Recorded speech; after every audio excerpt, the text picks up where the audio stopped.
Great. Ako, si Siti Haini. O kamo ang leader, si Ma'am Honeybee. And then ako si Ma'am Casey Officer Philip. Busy pa siya nagtawag ng car.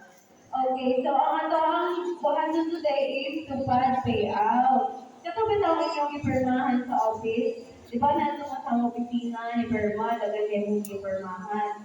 And then nag-orient na po sa dento, right? Okay. So,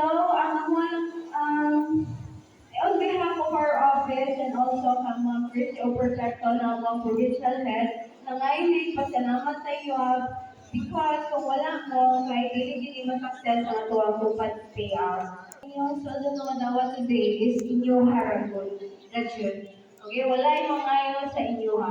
Just in case nga, uy, hatag mo hatag 100 pang scatter, ay dun mo sugot. Okay? Dili ni pang scatter, dili ni pang inom para yun sa inyo. Okay? Nasabot?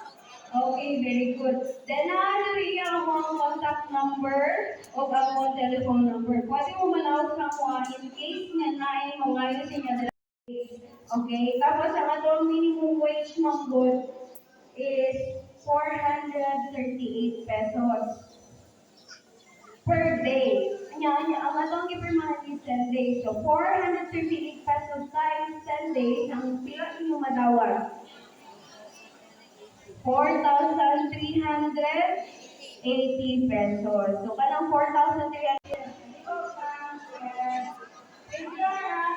Figure, okay ka po ni Pila. Tawagod lang ha.